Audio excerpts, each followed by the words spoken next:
Assalamualaikum warahmatullahi wabarakatuh. Waalaikumsalam warahmatullahi wabarakatuh. Perkenalkan, saya Desi Rizka Matiasanti sebagai coach dan rekan saya Ibu Rona Al Aisyah sebagai coach. Di sini saya akan melakukan percakapan coaching dengan Bu Rona.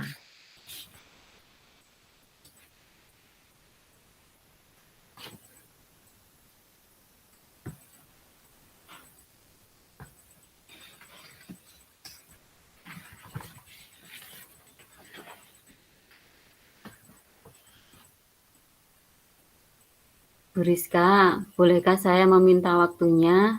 Saya mau bercerita tentang apa yang saya rasakan di akhir-akhir di kelas, Bu. Baik Bu Rona, tapi untuk mengawali percakapan kita pada pagi hari ini, sebaiknya kita merilekskan badan terlebih dahulu ya Bu, Ya, Bu agar Rizka. pikiran kita tetap tenang dan fokus. Soalnya saya lihat itu sepertinya Bu Rona kok tergesa-gesa sekali dan banyak pikiran. Nah, mari kita lakukan mindfulness dengan teknik stop nggih Bu Rona. Ya, Nah, pertama Bu Rona, kita cari duduk posisi dengan nyaman. Badan tegak dan rileks. Kedua tangan di atas badan. Pejamkan kedua mata Anda. Tarik napas sebanyak 2 sampai 3 kali. Dan rasakan udara segar masuk ke hidung. Lalu hembuskan secara perlahan. Amati perut yang mengembang sebelum membuang nafas dan bagian-bagian tubuh lainnya dalam posisi semua anggota badan tubuh rileks. Nah, sekarang dibuka matanya secara perlahan. Selesai Bu Rona. Nah, bagaimana Bu Rona? Apakah sudah mulai rileks? ya Bu. Sekarang sudah rileks, sudah merasakan ketenangan. Nah, alhamdulillah. Nah, coba Bu Rona, apa yang mau Bu Rona ceritakan pada siang hari ini? Ya, begini Bu Rizka, akhir-akhir ini saya merasa kalau murid-murid di kelas yang saya ajar itu kurang antusias dalam menerima pembelajaran dari saya. Selain itu, jumlah murid-murid saya juga mengerjakannya itu kurang bersemangat dan hanya mengerjakan tugas itu 50% tiap kelasnya, Briska. Begitu ya Bu Rona. Jadi menurut Bu Rona, apa yang Bu Rona harapkan dari obrolan kita hari ini, Bu? Saya mengharapkan solusi atas permasalahan saya tentang antusiasme murid-murid yang saya ajar, Bu. Menurut Bu Rona, hal apa yang membuat murid-murid Ibu kurang antusias dalam mengikuti pembelajaran dengan Bu Rona? Kalau saya ingat kembali, hal yang menyebabkan murid-murid saya kurang antusias adalah yang pertama, pembelajaran saya sepertinya sedikit membosankan, terlalu monoton, saya terlalu dominan untuk berbicara, terus bercerita di depan murid-murid saya, dan saya yang kedua itu tidak memberikan kesempatan buat murid saya untuk berpendapat atau aktif berbicara pada pembelajaran saya, Friska. Gitu ya, Bu. Kira-kira apa saja yang membuat murid Bu Rona itu antusias dalam pembelajaran dengan Bu Rona ya? Menurut saya, murid-murid pasti menginginkan pembelajaran yang asyik, tidak monoton dan tidak membosankan. Wah, saya sependapat dengan Bu Rona. Jadi, menurut Bu Rona ini, apa yang bisa membuat asyik dan tidak membosankan dalam pembelajaran bersama dengan Bu Rona? Menurut saya, Pembelajaran itu harus berpusat pada murid. Murid diminta untuk aktif dalam pembelajaran. Kemudian adanya ice breaking ataupun game supaya pembelajaran itu lebih menarik dan menyenangkan. Apalagi mereka itu merupakan murid peralihan dari TK ke SD gitu, dalam masa transisi PAUD ya Bu. Betul Bu. Jadi dari TK ke PAUD itu perlunya pembelajaran yang aktif dan menyenangkan ya Bu. Dan Iya. adanya ice breaking. Betul sekali Bu.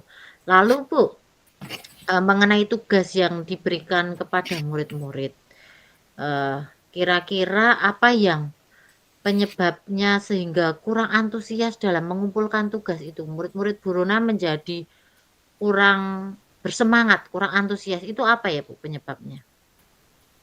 Kan saya itu kan memberikan tugas tuh biasanya berupa LKPD yang Mhm. saya print Bu. Jadi itu kemungkinan karena tugasnya itu terlalu banyak pertanyaannya. Apa iya itu ya Bu? Ya ya ya Bu, kalau boleh diperjelas Bu, bagaimana LKPD yang biasanya Buronan susun itu? Biasanya saya itu menyusun LKPD, jadi membuat LKPD itu biasanya 10 pertanyaan Bu, dan semua itu berupa tulisan. Dan terkadang juga satu paragraf yang saya selipkan. Jadi di LKPD itu saya berikan kolom identitas dan daftar pertanyaan Bu. Oh begitu ya, ya ya ya. Adakah isian lain Bu? Selain kolom identitas dan daftar pertanyaan yang berupa tulisan Bu? Ya, karena mengingat mereka kan masih kelas 1, maka kan Ya. LKPD yang saya buat selain pertanyaan yang berupa tulisan, bisa saya tambahkan gambar. Bisa juga pertanyaan itu dikemas dengan permainan seperti mencocokkan 2 kolom, atau mencari kata pada kotak dengan mewarnai seperti flipbook atau apa itu, sehingga mereka tertarik dan mau mengerjakan tugas. Nah, betul sekali Bu Rona.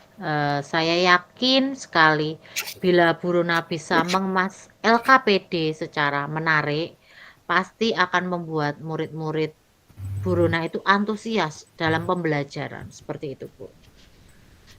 Jadi, sekarang apa rencana Ibu untuk menyelesaikan masalah ini, Bu? Yang pertama, saya akan merancang pembelajaran yang mengasihkan dengan menggunakan sumber belajar dan media beragam. Kemudian, saya akan memberikan tugas itu jadi tidak terlalu banyak. Kemudian LKPD-nya akan saya kemas menarik. Tidak hanya daftar pertanyaan yang berupa tulisan, tapi juga dilengkapi dengan gambar dan akan saya kemas dalam bentuk permainan sederhana. Oh ya, nantinya saya juga akan melaksanakan pembelajaran berdiferensiasi, mengingat murid-murid saya itu memiliki beragam karakteristik. Oh, nanti tugasnya pun akan saya sesuaikan dengan minat dan bakat murid-murid saya. Istilahnya itu, saya akan melaksanakan pembelajaran diferensiasi sehingga kan murid tidak terkesan dipaksa atau mereka itu termasuk tidak bosan, mereka juga memang senang mengerjakan tugasnya, begitu Bu. Ya, bagus sekali ya Bu rencananya. Jadi pembelajarannya dibuat sesuai dengan kebutuhan siswa ya. Nah, mudah-mudahan rencananya yang telah dibuat Bu Runa ini berhasil ya Bu. Ya. Nah, lalu apa komitmen Bu Runa terhadap rencana yang sudah Bu Runa susun tadi? Saya itu berkomitmen untuk selalu membuat rencana pembelajaran yang mengasyikkan dan juga menggunakan banyak sumber dan media belajar untuk eksplorasi materi, sehingga kan murid-murid saya itu dapat menjalankan merdeka belajar, dan saya akan membuat murid-murid saya itu senang dalam kegiatan eksplorasi materi tanpa ada unsur paksaan atau murid itu terpaksa atau gimana. Selain itu juga saya juga akan membuat LKPD yang menarik dan sesuai dengan minat bakat yang dimiliki murid gitu. Oh, begitu Bu. Wah, bagus sekali ya Bu. Saya sangat mendukung. Mudah-mudahan semua berjalan lancar dan sesuai dengan harapan yang telah Bu Rona sampaikan. Ya, terima kasih Bu Rizka atas waktunya untuk sharing kita hari ini. Mudah-mudahan kita semua bisa menjadi guru yang selalu dirindukan oleh murid-murid kita ya. Amin. Amin, ya.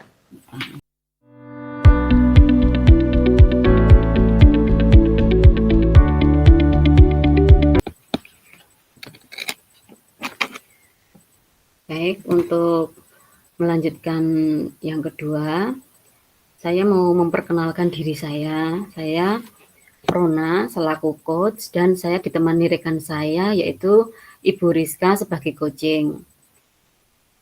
Di sini rekan saya Bu Rizka seorang guru kelas 6. Beliau sedang mempunyai masalah tentang salah satu siswanya yang sering tidak masuk sekolah dengan berbagai alasan. Padahal siswa tersebut sudah kelas 6 dan mau menghadapi ujian sekolah. Bu Rizka ingin berdiskusi tentang solusi terbaik untuk masalahnya. Berikut ini adalah dialog saya sebagai coach dan Bu Rizka sebagai kuncinya. Monggo Bu Rizka. Ya. Selamat siang Bu Rona. Apa kabarnya Bu Rona hari ini? Alhamdulillah, saya hari ini sehat Bu Rizka. Alhamdulillah, saya senang Bu Rona mendengarnya. Iya. Kok tumben sekali ini Bu Rizka siang-siang menemui saya. Ada apa ya Bu Rizka? Apa ada yang bisa saya bantu? Bolehkah saya meminta waktunya Bu Rona? Saya lihat Bu Rona sepertinya baru tidak ada pekerjaan ini. Saya mau membicarakan suatu permasalahan yang saya hadapi akhir-akhir ini Bu di kelas saya. Oh, dengan senang hati Bu Rizka. Kebetulan saya sedang ada waktu kosong ini. Kira-kira ada apa ya Bu Rizka? Kok sepertinya serius sekali Bu Rizka ini. Apa yang ingin diharapkan dari percakapan kita nantinya Bu Rizka? Saya ingin menemukan solusi dari permasalahan saya, Bu. Mungkin nanti setelah saya menceritakan kepada Bu Rona, saya mendapatkan gambaran apa yang akan saya lakukan. Begitu. Baik Bu Rizka, agar percakapan kita hari ini tetap segar dan selalu fresh, ini saya ada es teh jumbo agar bisa selalu menyegarkan percakapan kita di siang hari ini dan mencairkan suasana. Mari Bu Rizka diminum dulu, monggo. Ya, nggih Bu Rona. Wah, terima kasih sekali ya Bu Rona. Ternyata memang es teh jumbo ini selalu menyegarkan. Semoga es teh jumbo ini mengawali kita untuk mencairkan suasana ya Bu. Ya, memangnya ada masalah apa ya sedang dihadapi Bu Rizka? Begini Bu, saya itu merasa sedih dan pusing Bu. Karena di kelas saya itu ada salah satu siswa yang sering tidak masuk sekolah. Nah, dengan berbagai alasan Bu. Padahal siswa tersebut sudah kelas 6 dan mau menghadapi ujian sekolah Bu. Gitu ya. Baik, tadi kan Bu Rizka bilang ada salah satu siswa yang sering tidak masuk sekolah dengan berbagai alasan. Itu apakah Bu Rizka sudah menelusuri penyebab dari masalah ini? Dan apa yang sudah Bu Rizka lakukan kepada siswa tersebut, Bu Rizka? Coba. Nah, saya itu kemarin sudah mencoba memanggil siswa tersebut Bu, dan saya juga sudah mencoba menanyakan penyebab sering tidak masuk sekolah itu kenapa. Dan saya sudah melakukan segitiga restitusi kepada siswa tersebut. Namun setelah saya selesai melaksanakan segitiga restitusi, awalnya itu anaknya itu rajin Bu berangkat sekolah. Tapi semakin ke sini kok anaknya itu mulai kembali jarang untuk berangkat sekolah. Seperti itu Bu. Setelah Bu Rizka mencoba menanyakan penyebab sering tidak masuk sekolah dan melaksanakan segitiga restitusi, boleh tahu Bu, apa yang mendasari siswa tersebut sering tidak masuk sekolah? Begitu Bu Rizka. Jadi begini Bu, setelah saya menanyakan penyebab seringnya tidak masuk sekolah dan melaksanakan segitiga restitusi, siswa tersebut belum mengatakan langsung kepada saya untuk alasan yang kuat, mengapa toh kok sering tidak masuk sekolah, seperti itu Bu. Namun Bu, kemarin itu saya mencoba mencari dan sudah memperoleh informasi bahwa siswa tersebut itu sering tidak masuk sekolah, dikarenakan bangunnya itu katanya kesiangan Bu, dan siswa tersebut itu tidak ada yang membangunkan pada pagi hari untuk persiapan berangkat ke sekolah, seperti itu Bu. Iya, berarti tidak ada yang membangunkan ya Bu. Berarti sudah berapa kali Bu Rizka melaksanakan segitiga restitusi terhadap siswa tersebut? Sebenarnya itu saya baru melaksanakan segitiga restitusi ini 1 kali Bu. Terus kira-kira Bu Rizka, situasi ideal apa yang Bu Rizka inginkan untuk siswa tersebut? Nah, tentu saja itu, saya menginginkan siswa ini ya Bu, itu rajin berangkat sekolah, seperti teman-teman yang lainnya Bu. Karena kan siswa tersebut sudah kelas 6 ya Bu, dan sebentar lagi juga akan menghadapi ujian sekolah juga Bu. Selain itu, siswa tersebut juga agar tidak ketinggalan materi pembelajaran Bu. Jadi sama dengan teman-temannya, seperti itu Bu yang saya harapkan. Baik Bu Rizka, sejauh pengalaman Bu Rizka mengenal siswa tersebut, kira-kira hal apakah yang penting harus Bu Rizka lakukan untuk siswa tersebut Bu Rizka? Jadi berdasarkan pengalaman saya ya Bu, saya itu kurangnya berkomunikasi dan berkolaborasi dengan orang tua, murid serta guru lain dalam melaksanakan segitiga restitusi. Sehingga siswa tersebut sering tidak masuk sekolah. Jadi hal yang akan saya lakukan yaitu saya akan melibatkan orang tua dan, eee, guru lainnya dalam melaksanakan segitiga restitusi, seperti itu, Bu. Betul, betul Bu Rizka, saya sangat setuju. Lalu menurut Bu Rizka, apakah hal itu sudah baik menurut Bu Rizka? Saya rasa ini adalah hal yang penting ya, Bu, dan yang tepat dan mudah saya laksanakan. Karena dengan adanya komunikasi dan kolaborasi dengan orang tua, serta dengan guru lain dalam melaksanakan segitiga restitusi ini, dapat menemukan alasan yang kuat mengapa siswa tersebut sering tidak masuk sekolah. Selain itu, saya juga mendapatkan alasan, tujuan ke sekolah dari siswa tersebut, Bu. Ya, baik Bu Rizka. Kira-kira kapan Bu Rizka akan melakukan segitiga restitusi selanjutnya? Karena itu sangat bagus Bu Rizka. Ya, Bu, saya rasa saya akan melaksanakan ini dengan secepatnya ya, Bu. Supaya siswa tersebut sadar akan pentingnya tujuan dari berangkat sekolah untuk masa depan, khususnya masa depan dirinya sendiri dan juga kan sebentar lagi akan menghadapi ujian sekolah, Bu. Jadi siswa bisa mempersiapkan materi-materi untuk, ujian sekolah yang nantinya akan dihadapinya, Bu. Baik. Pembiasaan apa yang akan Bu Rizka lakukan agar rencana ini bisa berjalan dengan baik? Di sini saya akan membiasakan melaksanakan segitiga restitusi dengan berkomunikasi dan berkolaborasi dengan orang tua serta guru lain untuk menemukan suatu permasalahan yang kuat dan dapat memecahkan suatu masalah. Seperti itu, Bu. Bagus sekali Bu Rizka, sangat setuju.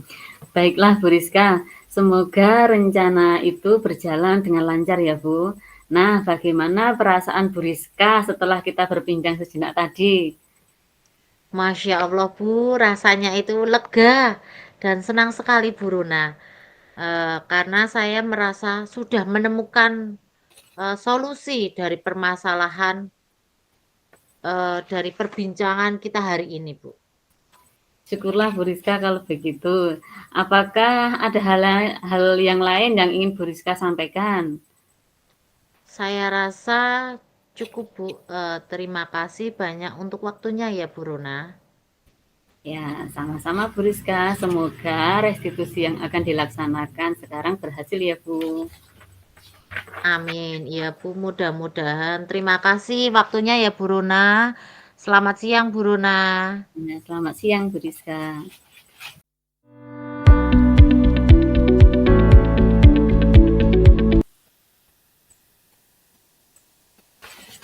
Umpan balik saya setelah saya lakukan coaching dengan rekan saya dengan Bu Rizka, pada saat coaching saya merasa nyaman dan senang bisa terbuka. Jadi menceritakan masalah yang saya hadapi itu bisa terbuka dan lega, dan dengan bantuan coach saya bisa menemukan solusi dengan ide gagasan saya sendiri.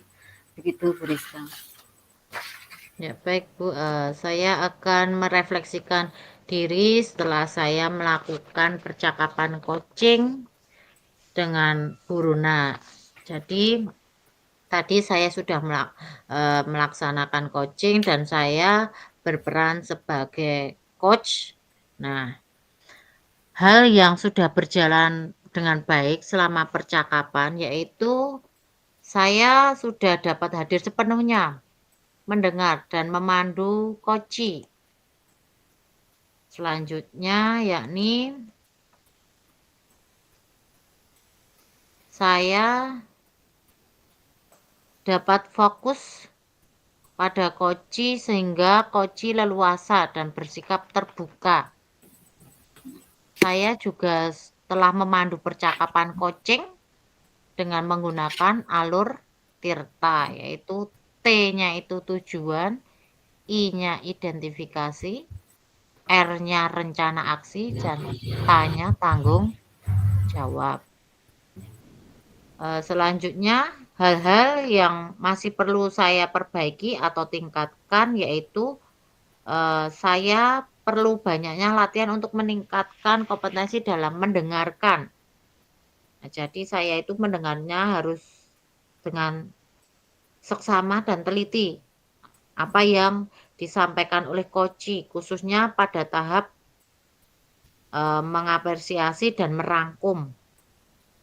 Selanjutnya, hal yang saya lakukan untuk tetap dalam kondisi present atau kehadiran penuh sebelum dan sesaat melakukan coaching, yaitu yang pertama, saya harus memberikan atensi penuh atau mindfulness dengan menatap secara serius, melakukan posisi duduk yang baik, membuat coach merasa nyaman untuk berbicara. Nah, selanjutnya saya mencatat poin penting dalam percakapan coaching hari ini dengan Bu Runa.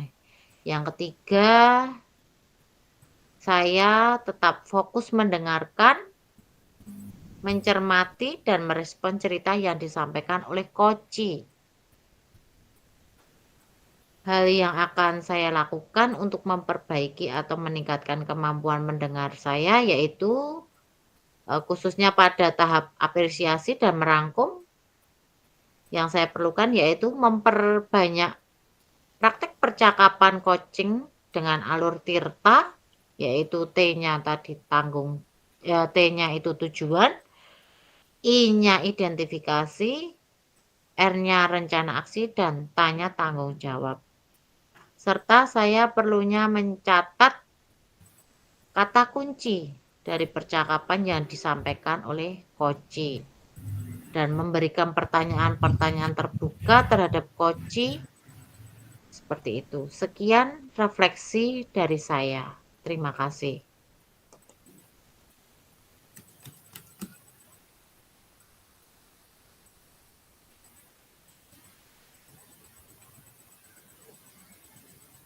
Monggo, Bu Rona. Untuk Ada umpan balik untuk saya, Bu Rizka? Oh nggih, setelah saya melakukan percakapan coaching dengan Bu Runa, saya menjadi koci. Nah, pada saat melakukan coaching, saya merasa nyaman dan senang. Bisa terbuka menceritakan masalah apa yang saya hadapi. Dengan bantuan coach, saya juga bisa menemukan solusi dengan gagasan atau ide saya dengan sendirinya. Jadi coach ini benar-benar, mendorong saya untuk, mendapatkan apa ya, gagasan yang baru atau ide dengan cara menemukan solusinya dengan sendirinya, seperti itu. Oh ya, makasih Bu Desi atas umpan baliknya. Saya akan merefleksikan hasil coaching kita ya. Hal yang sudah berjalan dengan baik selama percakapan yaitu satu, saya dapat hadir secara penuh, mendengarkan dan memandu coaching. Yang kedua, dapat menjalankan coaching dengan alur tirta. Hal yang masih perlu saya perbaiki atau tingkatkan yaitu saya perlu banyak latihan untuk meningkatkan kompetensi dalam mengajukan pertanyaan berbobot. Dengan hal yang saya lakukan untuk tetap dalam kondisi present atau kehadiran penuh sebelum dan saat melakukan coaching yaitu satu, mempersiapkan diri dan peralatan seperti buku dan pensil. Yang kedua, mencatat hal-hal penting selama coaching. Dan yang ketiga itu senantiasa menanggapi coach selama proses coaching. Hal yang akan saya lakukan untuk memperbaiki atau meningkatkan kemampuan dalam mengajukan pertanyaan berbobot yaitu yang utama, saya akan senantiasa berlatih dalam melaksanakan coaching sehingga dengan banyak pengalaman maka akan membantu saya dalam mengasah kemampuan. Selanjutnya, menghindari membuat asumsi sebelum bertanya, menggunakan pertanyaan terbuka, dan senantiasa mendengarkan jawaban coach dengan seksama. Begitu refleksi dari saya, Bu Rizka. Baik, terima kasih Bu Runa.